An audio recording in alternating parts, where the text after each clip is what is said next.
আসসালামু আলাইকুম, সবাইকে শুভেচ্ছা জানাচ্ছি। মাসুম মাহবুব দেখছেন ওপেন পেজ ইউটিউব চ্যানেল এবং মাসুম মাহবুব ফেসবুক পেজ।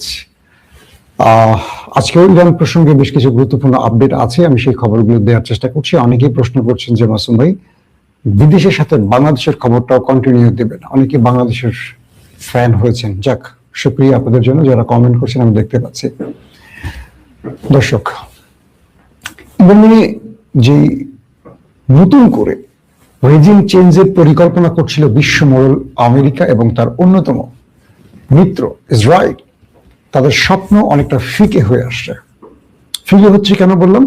মাঝখান দিয়ে মনে হয়েছিল যে ইরানের যে কোনো সময় খামেনি সরকারের পতন হচ্ছে, কারণ হাজারো মানুষ রাস্তায় নেমেছে, সরকারি ভবন, কার্যালয়, ব্যবসা বাণিজ্য সবকিছুতে তারা হামলা করেছে। ইরানে এর আগেও বিক্ষোভ হয়েছে, কিন্তু এরকম সহিংস বিক্ষোভ আমরা খুব কম দেখেছি। ইতিমধ্যে 5 শতাধিক অর্থাৎ 500-র উপরে মানুষ নিহতের খবর পাওয়া গেছে। আবার নিরাপত্তা বাহিনী, যারা পুলিশ আমরা যাদেরকে বলি, 100-র অধিক নিরাপত্তা বাহিনী সদস্য নিহত হয়েছে, এই তথ্য আসে। এবং প্রচুর রাষ্ট্রীয় সম্পদ ধ্বংস হয়েছে, এই খবরগুলো বলা হয়েছে। এবং গতকালকে আমরা বলেছিলাম যে ইরান একটা বড় রকম ধ্বংসের হাত থেকে বেঁচে যায় তুরস্কের সহযোগিতা, কারণ তুরস্কের গোয়েন্দা বাহিনী MIT, মিরলিক ইস্তেকবারাত তেশকিলাতি, তারা একটা বড় দখলদার দেশটির, ওই যে ইসরায়েলের, বুঝছেন তো কোন দেশের কথা বলছি, তাদের একটি ষড়যন্ত্র, একটা বড় সশস্ত্র গ্রুপ ইরানে প্রবেশের চেষ্টা করে, ইরাক দিয়ে তাদেরকে আটকে দেয়। তারপরে দৃশ্য, ইরানে সরকার পক্ষে একটি শক্তি মাঠে নামে। কিন্তু আজকে দিনে দেখা গেছে ইরানের বিশাল আকারে সরকারের পক্ষে বা খামেনির পক্ষে মানুষ রাস্তায় নেমেছে। কয়েক লক্ষ, কেউ বলছে 10 লক্ষ, কেউ বলছে 8 লক্ষ, কেউ বলছে প্রায় 4 থেকে 6 লক্ষ। কারণ ইরানে ইন্টারনেট বন্ধ থাকার কারণে অনেক রকম আপডেট পাওয়া যায় না। তারপরেও আমরা যে তথ্যগুলো পেয়েছি সেই তথ্যগুলো এখন আপনাদের তুলে দেওয়ার চেষ্টা করছি, কারণ ইরান এই মুহূর্তে মধ্যপ্রাচ্যের মূল ফোকাসে আছে। এখানে আপনাদেরকে আমি কালকে লাইভ যারা দেখেছেন তারা বুঝতে পেরেছেন। আজকে একটু স্মরণ করিয়ে দিতে হবে যে এই রেজিম চেঞ্জ বা এই লড়াইটা কেন। দখলদার দেশটি নেতানিয়াহুর দেশটি যখন ইরানের সাথে 12 দিনের যুদ্ধ করে পরাজিত হয়েছে, তখন থেকে তারা বুঝতে পেরেছে যে ইরানের সাথে যুদ্ধ করে লাভ হবে না। তাহলে তাদের ভেতরে একটা নতুন আদলে, অর্থাৎ পাকিস্তানের আদলে কিভাবে সরকার পতন ঘটানো যায়, কিভাবে 1/11-এর মতো সরকার পতন ঘটানো যায়। যেমন শেখ হাসিনার লগি বৈঠক নিয়ে নামবে আর সরকার পতন হয়ে যাবে, এই প্ল্যানটা কিন্তু ওপার থেকেই আসে। তো দেখা যায় যখন ওপারে প্ল্যান আসে তখন এপারে কিছু একটা ঘটে। তো ঠিক সেভাবে ইরানের মধ্যে যে বিক্ষোভটি তৈরি হয়েছিল, প্রথমে ইরানের নিরাপত্তা বাহিনী খুব সহনশীল ছিল, তারা কারো উপর সেভাবে আগ্নেয়াস্ত্র ব্যবহার করেনি। কিন্তু বিক্ষোভকারীদের মধ্য থেকে নিরাপত্তা বাহিনীকে টার্গেট করে বেশ সহিংস আক্রমণ করা হয়, গুলি করা হয়, বড় বড় যে ডিভাইস ব্যবহার করে তারা আক্রমণ করে। এর পরিপ্রেক্ষিতে ইরানের নিরাপত্তা বাহিনীও নিজেদের রক্ষায় পাল্টা আক্রমণ চালায়। এতে তারা নিজেরাই প্রায় শতাধিক নিরাপত্তা বাহিনী সদস্য নিহত হয়েছে। এই সংখ্যা গড়িয়েছে, তাহলে বিরোধী পক্ষের কত মানুষ মরতে পারে। প্রশ্ন হলো যে ইরানে যারা বিক্ষোভ করছেন এরা আসলে কারা? এখানে কয়েকটা ভাগ আছে। একটা হলো যারা অর্থনৈতিক বিভিন্ন রকম সমস্যার কারণে, অর্থনৈতিক যে মন্দা, ইরানের যে অর্থনৈতিক সংকট, এই সংকটে অনেকে রাস্তায় নেমেছেন। এদের মধ্যে মূল কারণটি হলো এদেরকে হঠাৎ করে মাঠে নামানো হয় একটি দুটো রাষ্ট্রের পরিকল্পনা বা ইউরোপীয়দের সহযোগিতায়। বলা হয় যে তারা যদি রাস্তায় নামে তাহলে শাহ পেহলভির সন্তান রেজা শাহ পেহলভি তিনি রাষ্ট্রীয় ক্ষমতায় বসবেন। এই পেহলভির খবর আপনারা জানেন যে ইরানে একসময় একটা যে উলঙ্গ রাষ্ট্র ছিল। তো সেই পেহলভির বিরুদ্ধে ইরান একটি ইসলামিক যে প্রজাতন্ত্র তৈরি করে একটা যুদ্ধের মাধ্যমে, সেটা খামেনির নেতৃত্বে। এরপর ইরান ইসলামিক প্রজাতন্ত্র হয়। সেটা শিয়াদের ক্ষেত্রটা ভিন্ন, আমরা সেদিকে আলোচনা না যাই, বাট ইসলামিক প্রজাতন্ত্র ইরান তৈরি হয়। তো সেই সরকারকে, ইসলামিক প্রজাতন্ত্র হলো অলওয়েজ ইসরায়েল আমেরিকার জন্য থ্রেট। তো তাদেরকে সরিয়ে তারা একটা পুতুল সরকার বসাতে চায়, যে পুতুল সরকার করবে না ফুসফাস, মারবে না ঢুসঢাস, একটা কথা আছে না, আমরা বাবুরাম সাপুরে কবিতা পড়েছি, এরকম। তো দখলদারদের জন্য ইরান একটি আতঙ্ক আসে, আতঙ্ক থেকে দখলদাররা ইরানের সরকার পতনের চেষ্টা করে। তারা প্রথমে টার্গেট করেছিল খামেনি সহ গুরুত্বপূর্ণ ব্যক্তিদের মারতে, কিন্তু পারেনি। এবং এবার তারা খামেনিকে মারতে না পেরে ব্যর্থ হয়ে তারা খামেনির পতনের জন্য শুরু করেছে। বলা হচ্ছে যে ইরানের মধ্যে ডোনাল্ড ট্রাম্প তিনি যে পরিকল্পনা করেছিলেন প্ল্যান এ, সেটি ব্যর্থ হয়ে গেছে। কারণ যারা সরকার পতনে আন্দোলনে নেমেছিলেন তাদের হচ্ছে কয়েক গুণ বেশি নেমেছে সরকার টিকিয়ে রাখার আন্দোলনে। এটাই গেম চেঞ্জার হিসেবে ইরানে দাঁড়িয়ে গেছে।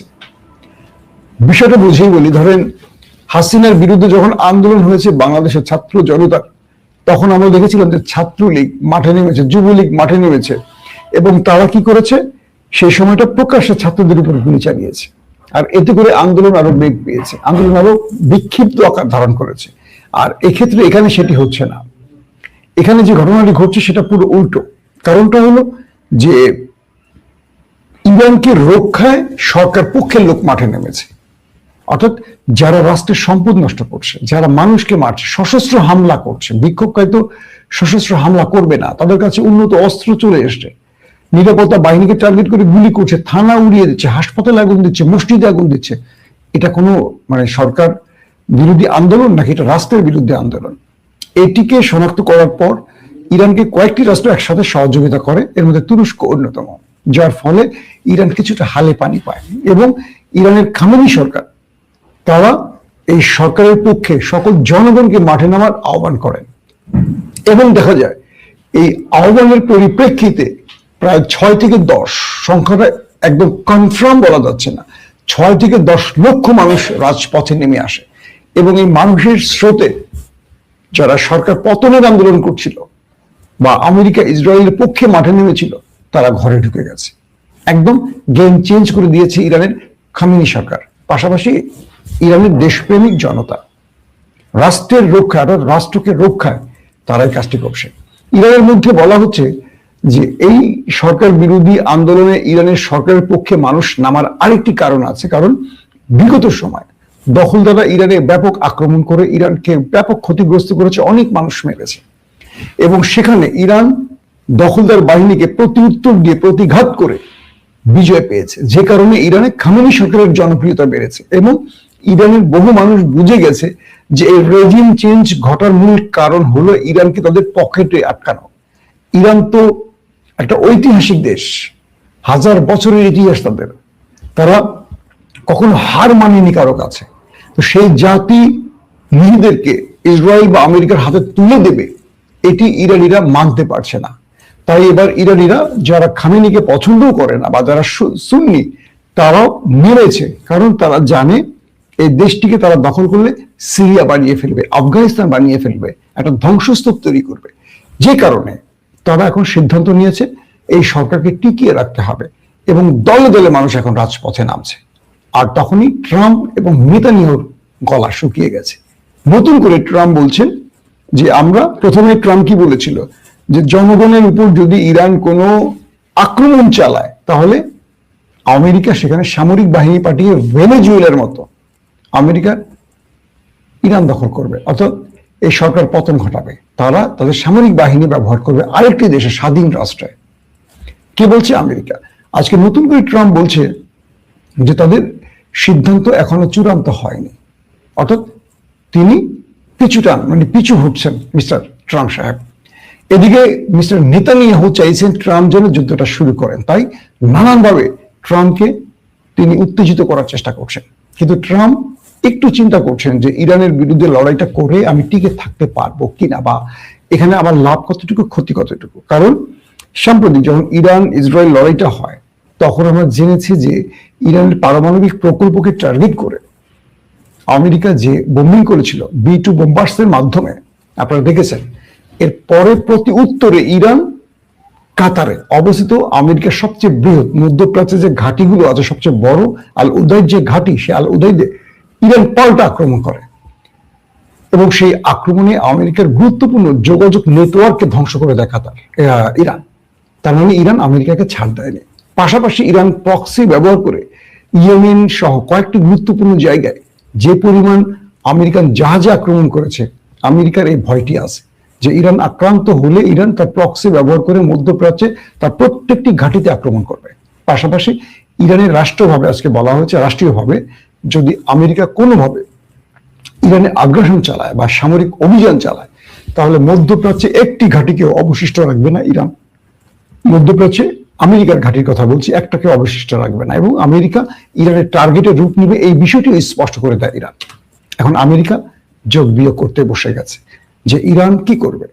ইরান কি শুধু কথার মধ্যে আটকে থাকবে, নাকি ইরান প্রতি উত্তর দেবে, এই বিষয়টি নিয়েও আমেরিকা এখন চিন্তা ভাবনা করছে। পাশাপাশি মধ্যপ্রাচ্যে আমেরিকার যে সেনা ঘাঁটি বা সেখানে অতিরিক্ত সেনা মোতায়েন, অস্ত্র মোতায়েনের যে বিষয়গুলো আসছে, সে বিষয়গুলোতে আমরা ট্রাম্পের সুর নরম দেখেছি। ট্রাম্প বলছেন যে তারা বিক্ষোভকারীরা যদি রাজপথে নামে তাদেরকে সহযোগিতা করবে, আর আগে বলছে যে তারা সামরিক অভিযান চালাবে। তার মানে ট্রাম্প আবারও পিছু হটে নিজের অবস্থান ব্যক্ত করেছে, যদিও তাকে আমি বিশ্বাস করি না। সে অনেক কিছু বলে, অনেক কিছু বলে না, কিন্তু করে। তো এই পরিস্থিতিতে মিস্টার নেতানিয়াহু চিন্তা করছেন যদি ট্রাম্প সরে আসে তার পক্ষে তো এই অভিযান করার সুযোগ নেই। আবার অন্যদিকে ইরান একসাথে কয়েকটা কাজ করতেছে, কারণ ইরান বুঝতেছে যে এই কি বলে সরকার বিরোধী আন্দোলনের মধ্যেই যে কোনো সময় তেল আবিব যদি ইরানে আক্রমণ করে বসে, সেক্ষেত্রে ইরান কি করবে। তাই ইরানের যারা মানে প্রতিরক্ষায় যারা আছেন, প্রত্যেকটি সামরিক বাহিনী বলি কিংবা আইআরজিসি বলি, প্রত্যেকটি বাহিনীকে সর্বোচ্চ অ্যালার্ট রাখা হয়েছে। ইরানের কয়েকটি সূত্র দাবি করছে যে ইরানের সাথে তুরস্ক তাদের গোয়েন্দা তথ্য আদান প্রদান করছে, অর্থাৎ দখলদাররা ইরানে আক্রমণ করবে কি করবে না, অথবা তাদের অন্য কোনো প্ল্যান আছে কিনা, এই তথ্যগুলো তুরস্কের মাধ্যমে ইরানে পৌঁছে যাচ্ছে। অর্থাৎ তুরস্ক এই তথ্যগুলো সঠিকভাবে ইরানকে দেওয়ার চেষ্টা করছে। পাশাপাশি এরদোয়ানের তুরস্কের সাথে খামেনির ইরানের কিছু অভ্যন্তরীণ বিষয় আলাপও হচ্ছে, এমন তথ্য পাওয়া গেছে। এবং তুরস্ক স্পষ্ট খামেনিকে আশ্বস্ত করেছে যে ইরান যদি বহিঃশত্রুর আক্রমণে আক্রান্ত হয়, তুরস্ক তাদের পাশে দাঁড়াবে। অর্থাৎ প্রকৃত বন্ধুর পরিচয়টা তুরস্ক দিচ্ছে ইরানকে। এই সময়টিতে এখন নতুন করে আবারও আওয়াজ তৈরি হচ্ছে যে ট্রাম্প তার বাহিনীকে দিয়ে আরেকটা বড় আন্দোলন করার চেষ্টা করছেন, এবং ট্রাম্প সেখানে বলে দিয়েছেন এই আন্দোলনে যদি জনগণ কোনো বড় পদক্ষেপ নেয় তারা সহযোগিতা করবে। আর ইরান বা খামেনি সরকার পক্ষের শক্তিকে মাঠে নামিয়ে এখন সরকার বিরোধীদের খেদানোর কাজটি করছে, আর এতে করে তিনি ফলও পেয়েছেন। এক কথায় ইরানের সরকার পতনের যে বিষয়টি আস্তে আস্তে স্থিমিত হয়ে যাচ্ছে, বলা যায় ইরানের জন্য এটি একটি সুখের খবর। দ্বিতীয় যে বিষয়টি, এই খেলায় যদি দখলদাররা পরাজিত হয়, নেতানিয়াহু বা ইসরায়েল পরাজিত হয়, সেক্ষেত্রে ইরান তার নেক্সট পদক্ষেপ কি নেবে, অথবা শিগগিরই এরকম আন্দোলন আর সম্ভব হবে কিনা, অথবা প্ল্যান বি সি ডি কি হতে পারে, এগুলো নিয়েও দুই রাষ্ট্রের মধ্যে দখলদার ভার্সাস ইরানের মধ্যে অনেক রকম কাজ চলছে বা খেলা চলছে। পাশাপাশি আমেরিকা নিজে দাবি করছে ইরানের সাথে তারা ব্যাক চ্যানেলে কথা বলছে। দেখেন, একদিকে তারা বলছে এটা করো, ওটা করো, ওটা করো, সেটা করো, পাশাপাশি ট্রাম্প বা মার্কিন প্রশাসন ব্যাক চ্যানেলে, পর্দার অন্তরালে ইরানের সাথে যোগাযোগ করছে। এটি ট্রাম্পের পক্ষ থেকে দাবি করা হয়েছে। পাশাপাশি ইরানও বলছে তাদের সাথে আমেরিকা কথা বলছে। তার মানে ইরানের সাথে আমেরিকা কথা বলছে, অর্থটা কি বুঝলাম? আমেরিকা বোঝার চেষ্টা করছে আসলে ইরান কি করতে চায় বা আমেরিকা কি পদক্ষেপ নিলে ইরান কত দূর যাবে। ইরান সেক্ষেত্রে আমেরিকাকে বলে দিয়েছে যে যদি সরকার পতনের কোনো বড় পদক্ষেপে আমেরিকা জড়ায় বা কোনো সামরিক বাহিনী ব্যবহার করে মধ্যপ্রাচ্য থেকে এনে, সেক্ষেত্রে ইরান আমেরিকার সাথে পূর্বে সকল রেকর্ড ভেঙে যে কাজটি করা উচিত, অর্থাৎ পূর্বে ইরান যতটুকু নিজেকে সংযত রেখেছে সেটা রাখবে না। ইরান বলছে তাদের 40 বছরের ইসলামী প্রজাতন্ত্রের যে ইরান, সেটাকে কখনো কোনোভাবে ওই দখলদার শক্তির হাতে ছেড়ে দেবে না। ইতিমধ্যে ইরান তার প্রতিবেশী এবং তার মিত্র, সেটা হোক রাশিয়া, হোক সেটা চীন, তাদের সাথে বিভিন্ন বিষয়ে আলাপচারিতা শুরু করেছে। আমরা এক বাক্যে বলতে পারি ইরান তার বিপদ থেকে কিছুটা হলেও বেরিয়ে এসেছে। আর ইরানের জনগণকে মনে রাখতে হবে, নিজের রাষ্ট্রের বর্গীকে এনে কখনো স্বাধীনতা রক্ষা করা যায় না। পূর্বে যারা এই কাজগুলো করেছে, অর্থাৎ নিজের দেশে অন্যকে ডেকে এনে, শেখ হাসিনার মতো ডেকে এনে যারা এই ভুল করেছে, তারা সেই ভুলের মাসুল দিয়েছে। এই ভুলটি ইরানের জনগণ করবে কিনা সেটা আমরা দেখার অপেক্ষায় থাকলাম। প্রত্যেকে ভালো থাকবেন। আল্লাহ হাফেজ।